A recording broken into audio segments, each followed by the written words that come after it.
ನಮಸ್ತೆ ಎಜಿ ನ್ಯೂಸ್ಗೆ ಸ್ವಾಗತ.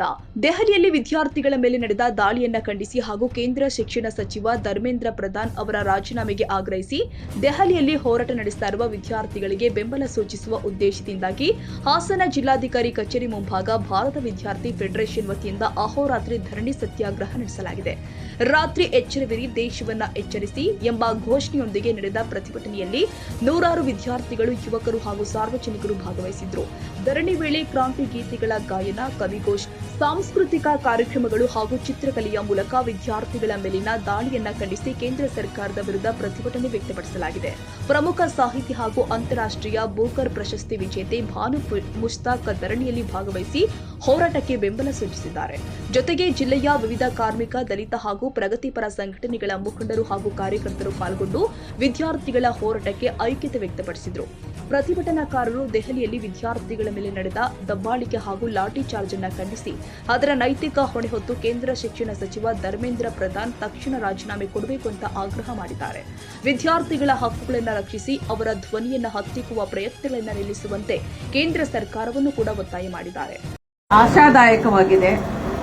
ಈ ಜಾಗರಣೆ ಅನ್ನುವುದು ಅಥವಾ ಈ ಜಾಗೃತಿ ಅನ್ನುವುದು ಕೇವಲ ಒಂದು ರಾತ್ರಿಯ ಕಾರ್ಯಕ್ರಮವಲ್ಲ.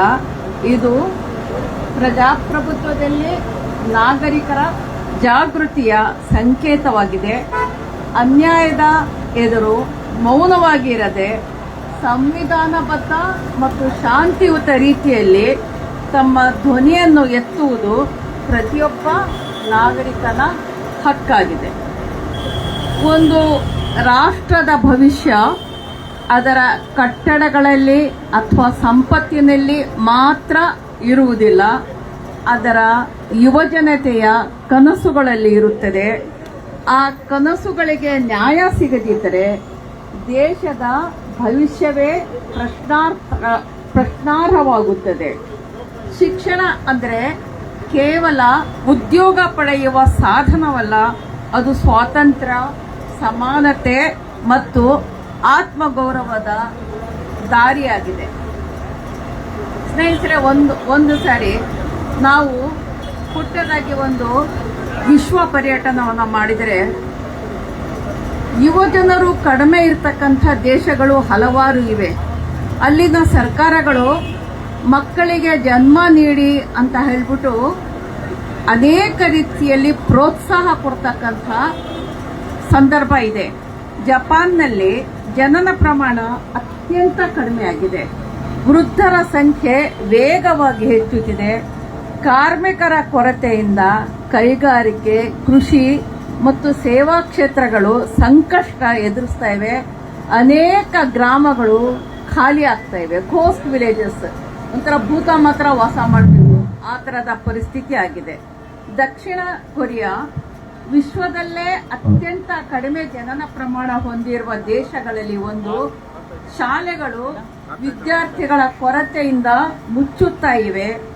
ವಿಶ್ವವಿದ್ಯಾಲಯಗಳಿಗೆ ವಿದ್ಯಾರ್ಥಿಗಳನ್ನು ಸೇರಿಸಿಕೊಳ್ಳುವುದೇ ಕಷ್ಟವಾಗುತ್ತಿದೆ. ಸರ್ಕಾರ ಜನನ ಪ್ರಮಾಣ ಹೆಚ್ಚು ಮಾಡಲು ಅಪಾರ ಹಣ ಖರ್ಚು ಮಾಡ್ತಾ ಇದೆ. ಇಟಲಿ ವೃದ್ಧರ ಪ್ರಮಾಣ ಹೆಚ್ಚಾಗಿರುವುದರಿಂದ ಪೆನ್ಷನ್ ಮತ್ತು ಆರೋಗ್ಯ ವೆಚ್ಚ ಸರ್ಕಾರಕ್ಕೆ ದೊಡ್ಡ ಹೊರೆಯಾಗಿದೆ. ಉದ್ಯೋಗಕ್ಕೆ ಯುವಜನರು ಯಾರು ಕೂಡ ಸಿಗ್ತಾ ಇಲ್ಲ.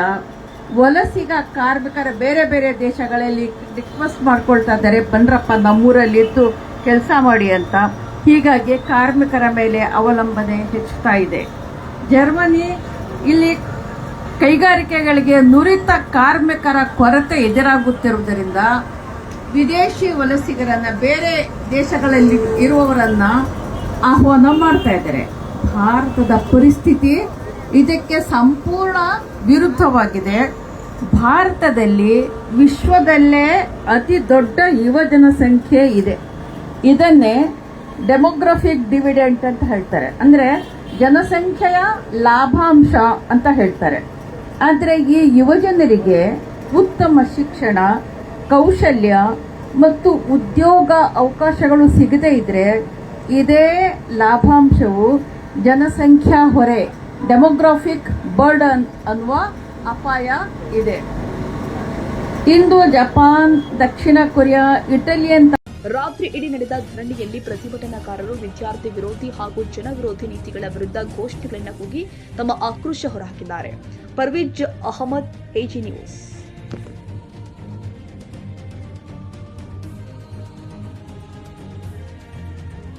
ಕನ್ನಡಿಗರ ಮೆಚ್ಚಿನ ನಿಮ್ಮ ಎಜೆ 24/7 ನ್ಯೂಸ್ ಕನ್ನಡ ವಾಹಿನಿ ಇದೀಗ ಟಿವಿಯಲ್ಲಿ ಲಭ್ಯ. ಒಂದು ವೇಳೆ ನೋಟಿಸ್ ಕೊಟ್ಟಿದ್ರೆ ವಾಪಸ್ ತಗೋತೀವಿ. ಇವತ್ತು ವಕ್ಫ್ ಪ್ರಾಪರ್ಟಿ ಅಂತೇಳಿ ಬರ್ತದೆ ಅಂತ ಹೇಳಿದ್ರೆ ರೈತರು ಬೀದಿಗೆ ಬಂದ್ರೆ ಏನ್ ಮಾಡ್ಬೇಕಾಗತ್ತೆ? ಯಾರು ವೋಟ್ ಹಾಕಿಲ್ಲ ಅಂದ್ರೆ ಗ್ಯಾರಂಟಿನೆಲ್ಲ ಸ್ಟಾಪ್ ಮಾಡ್ಬಿಡ್ತೀವಿ.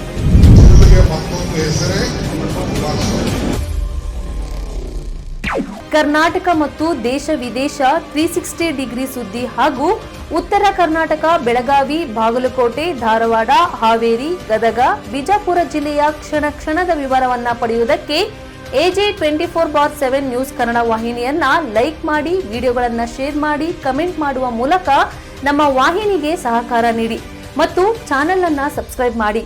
ಧನ್ಯವಾದಗಳು.